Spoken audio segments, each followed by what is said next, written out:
Hey everybody, this is just going to be a short little video to talk about some transfer news and things that are currently going on in the transfer market, specifically with more of a twist about Man United. So first off, let's just go to the first topic of the agenda. It's Andreas Pereira. A lot of people thought there'd be more interest, there's been a lot more interest in Andreas than a lot of people would have expected. Fenerbahce, Flamengo, Fulham, the initial fee with Flamengo was agreed 3 months ago for 10.5 million. Initially, they were trying to buy him for 20 million. That was the initial agreed amount, but then they renegotiated it about a month ago for 10.5 million, and they thought there wouldn't be as much interest in him. Fulham right now have a bid of about 11 million pounds, which they've bid for him, which has been accepted by Man United. But the player himself wants to stay in Brazil. The issue is the money that Flamengo are willing to pay. He said there yesterday after he scored the goal in the Copa Libertadores, "I'm not the one who decides. It's up to Man United. I'd like to stay at Flamengo, but it's not in my hands. I'll see what's best for me and the club." He says, "I love Flamengo. We'll soon speak and decide. My relationship between me and Flamengo has always been very good. This year was incredible for me. If it doesn't work out, I'll always leave my head held high. I love the club. I love Flamengo. I'm Flamengo. I'll come back in the future."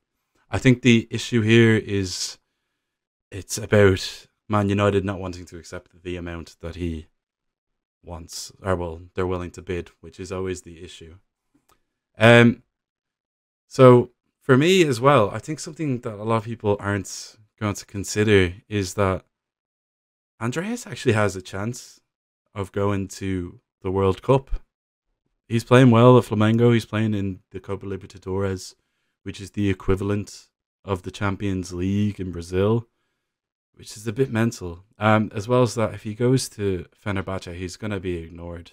Everybody knows it. He'll get paid well, but he'll get ignored there by the Brazilian national team. At Fulham as well, there's no guarantee he starts every game. None whatsoever. And it's always the risk that if he goes there, he'll be benched, playing for a side which could get relegated. And Fulham are a bit of a yo-yo side. In terms of the next slide, it's on Christian Eriksen. Christian Eriksen's a bit of a headache, isn't he? I think a lot of people are thinking tomorrow's the day where the decision's made, and I don't consider it D-Day. I think he's got offers from more than just Brentford and United, and I think there's offers from Newcastle. I think there's offers from Everton. I think there's all around the place. Earlier in the week, I heard that there was reports that Newcastle were in for him, and I got laughed at by some Brentford fans. And it seems like there was about 12, 15 Brentford fans who were laughing at the idea that he could go to Newcastle. And the most surprising thing about that was I didn't know Brentford had 12 fans. So yeah, that's what I said I found funny. I think there's been some rumblings of Everton. They and Newcastle, there's issues in terms of their FFP. So signing a player like that on a free transfer is really big for them. United obviously offered the best financial package, but the issue with that package is, does he want to be a bench player? He's just obviously come back from the cardiac arrest, and if you've had something like that in your life, are you going to want to be a bench player? You're going to want to play. You're 30 years old. I think clubs like Brentford can offer it, and I think other clubs like Everton, Newcastle can also offer it. And it's a bit of an issue when it comes to Man United, because they can't guarantee that. I just don't think it makes a lot of sense. In terms of the transfer itself, it's a free transfer. It makes a lot of sense for Newcastle. And if you were to think about it, what would you consider a more attractive opportunity right now? Newcastle or Man United? I'm not sure. So yeah, I just think with Newcastle, I think it could be an interesting opportunity for him. Personally, I really rate Eriksen. I think he's a great player. The issue is just, can we guarantee him playtime? I'm not so sure. I think other clubs can. When you look at United, I know people are going to say, oh, it's Fred and McTominay, but there's also Donny van de Beek. There's Bruno Fernandes. We're going to have Frenkie de Jong. where is his minutes going to come? Is he going to want to be a bench player after starting for Brentford? I don't personally see it. Next up is Frenkie de Jong. There really isn't a lot to say about Frenkie de Jong. Everybody knows what's going to happen here. He's signing. It's done. In terms of, I think it's just waiting for him to come back from holiday. And to be honest, I'd be shocked at this stage if it doesn't happen. It seems like the only thing that's waiting for is him to sign the dotted paper, get it over the line. Money's agreed, wages are agreed. I just see it as dead cert at this stage. In terms of the also could play out wide like Eriksen for for Man United. He's more of a left-sided player when he's attacking, isn't he? So we've got about 15 left-sided wingers. Doesn't make a lot of sense for playing him there. Like we've got Sancho, who's decided he's the left winger, even though we signed him for the right wing. Then we've also got Rashford, who's probably going to play more and better, hopefully, next season. And then also we've got Alanga, whose preferred position is left wing, and Garnacho also, who's a left winger. So that's a bit of an issue. And as well, Malacia, who we signed, is an inverted sort of left back. So there could be too much people playing more centrally, and I'm not sure it makes an awful lot of sense.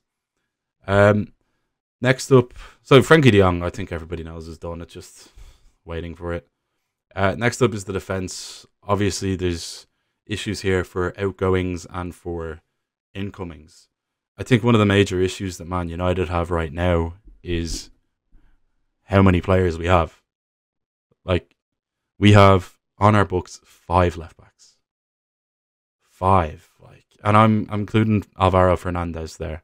So you've got Alvaro Fernandez, who's gonna be wanting a loan. Got Malacia. We've got Brandon Williams, Shaw, and then Alex Telles as well. I know people don't want to remember him, but 5 left backs, and then at centre back we have 7. 7 centre backs. Madness. And if you're counting Will Fish, it's 8. So there has to be some outgoings there. And then at right back as well, like we've got like 3. So that's including Ethan Laird. And they're planning on keeping Aaron Wan-Bissaka for pre-season now.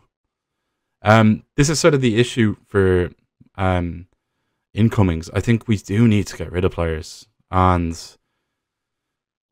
I think obviously looking at the 2 lads on the screen now, Lisandro Martinez is obviously the one who's on everyone's lips. We haven't bid for him. Arsenal have. I've said it the same with Timber. I don't see it because of the height, him playing centre back, and he's shorter. He's 5'9". I know he's good in the air, but in a 2-man defence, how many centre backs in the last 10 years have been his height? I know he's good in the air. I know he's the butcher from Argentina, but it doesn't matter if you're up against somebody like Harry Kane. He'll bully him. So for me, it's just a bit of a confusing one.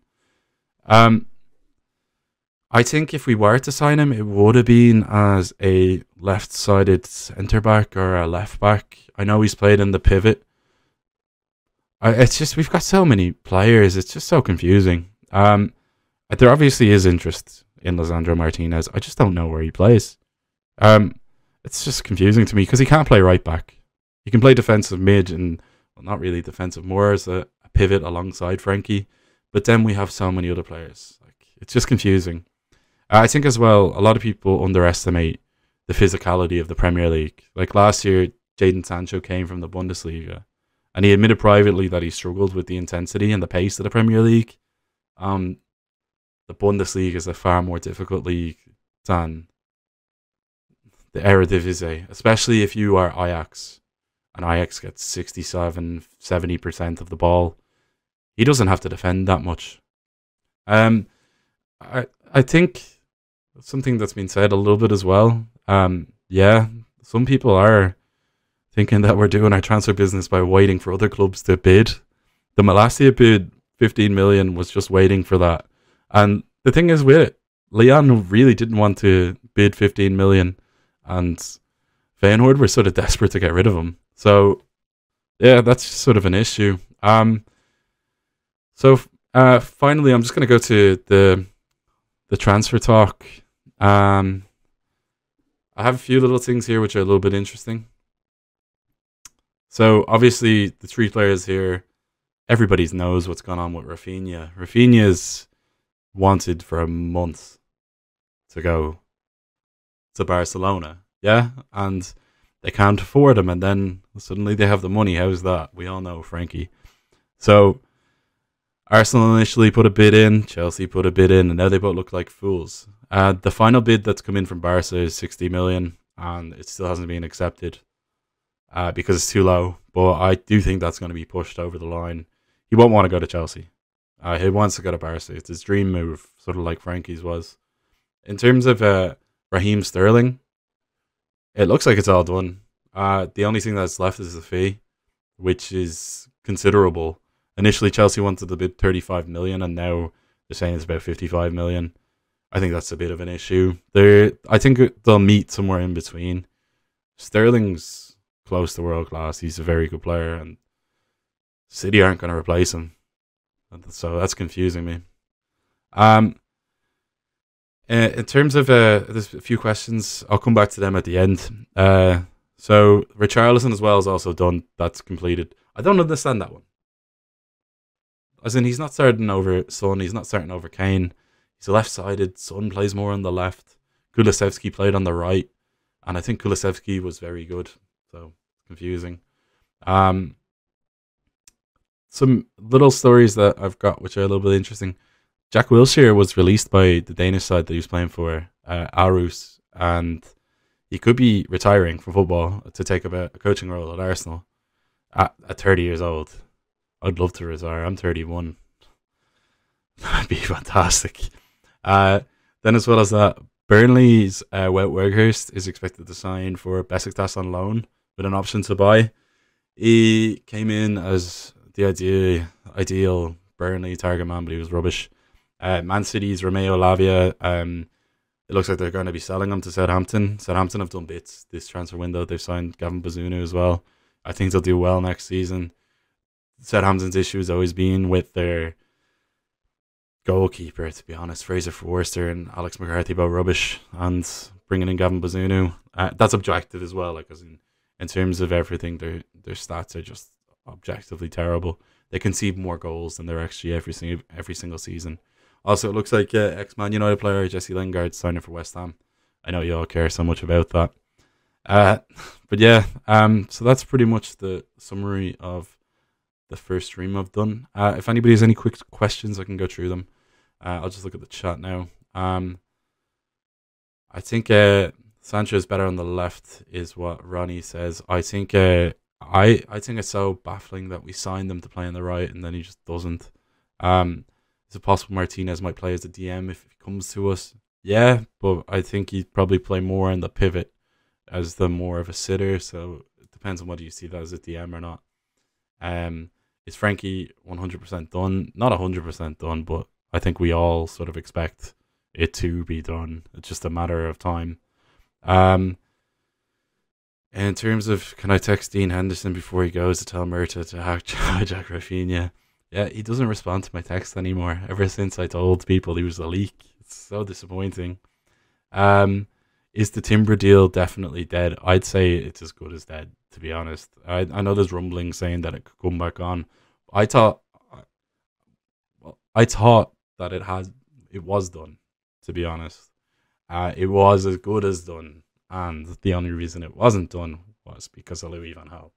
So say whatever you want. I don't think he's going to change his mind at this stage because of the fact he wants to go to that World Cup. He would have signed for us if it wasn't for Louis van Gaal saying there's a chance you might not sign. Any big signings for the academy? Not that I know of. Who are the right wing alternatives to Anthony? It seems like we sort of pigeonholed ourselves into signing Anthony, to be honest. It's so bizarre. We went from not really having that much of an interest in him. Our focus was on Nunes. Then we were quoted too much money for Nunes. Didn't go for Nunes. Same sort of happened with Anthony now. I still think the Anthony deal can be done. I think there's a middle ground that could be reached there. Could be probably 65 million euros or something like that. Depends on how strict Ajax are with the money. Ajax don't really need money as well. They sold Sebastian Haller. They get Champions League money. Um, is there anyone you tip for a revival under Ten Hag? I think if you were looking for anybody to have a revival under Ten Hag, you could list any player from last season. Any player. Because the majority of them were terrible. I'd say looking at the style of play, it would require somebody with a high football IQ who I think could perform in that sort of system. I think Sancho could. Purely because of the fact he's quite a tactical dribbler. I think certain players obviously rely more on their physicality and directness. But I do think that Sancho is one of the smarter players in terms of football. Looking at the other players, I think sometimes players play better in systems as well. The defense should do much better. I still just worry about De Gea, because of everybody knows. Any right back transfer in contention, I think Dalot is going to be first choice next season. The idea was for Timber to come in there and play centre back and right back. Aaron Wan-Bissaka as well is for sale. No nibbles. I think that could be a late transfer in the window. I don't think Anthony is a pipe dream. I think initially we thought it was going to be 50 million euros, but you know, things happen. Then let's see. Do you think it will be another summer without a defensive mid being brought in? Yeah, I like it. It's like the new right wing. Do you remember we used to always want that right winger? We hadn't signed somebody for years. Defensive mid is the new one. Defensive mid's the new one. It's depressing. So yeah, I think with the system, and I actually did play with one at times with Edson Alvarez sort of playing in that position where he sat back and joined the 3-man defense. So it's interesting to see what's going to happen. I think on the Ranić it sort of showed that some players don't have the tactical ability to play in certain systems. So some could struggle, but I guess we'll see. Pukki to United, no. I rate Pukki as well. I had him in my fantasy football team. He scored so many goals. They only renewed his deal as well. He had like an option on his contract, and he's on like 60 grand a week, and that's mental money in the championship. But he guarantees goals there, and he'll probably get them back up. So yeah, that's the first Twitch stream that I've done. Is the Nathan Collins interest serious? The interesting Nathan Collins is only from Darren Fletcher. As in, to be honest, I'm not even sure Eriksen has heard of him. But yeah, he's a quality player. I think we all like him. If you're Irish, you know. Declan Rice to Chelsea or Man United next summer. Don't know. Depends on who Chelsea signed this summer. I thought Chelsea were going to sign Tchouameni. Declan Rice obviously is a Chelsea fan. I think Bellingham is going to go to Liverpool, and then or Real Madrid, and then Declan Rice. I don't know. He could stay there another year. What am I thinking about Bruno? I think Ten Hag will be having him. I think one thing that a lot of people aren't considering is that Donny plays in the same position as him, and Donny knows Ten Hag's system inside out. I think Bruno's too good of a player to not start. I think the worry is when he inevitably does go on that rotten patch of form that he does go on, there's the chance that he could struggle and be dropped for Donny. And then if Donny knows the system, then you know, Donny stays. But yeah, I'm gonna wrap it up here, lads. Cheers for coming along watching. If you haven't followed, please do. So thanks again for joining the stream. I'll be back on during the week. If anybody has any questions, you can pop me a question on either OddsOnFPL or OddsOnMUFC. I'm on Twitter way too much and I need to get a life. So yeah, I'll chat to you later. Thanks a lot. See you. I'm out.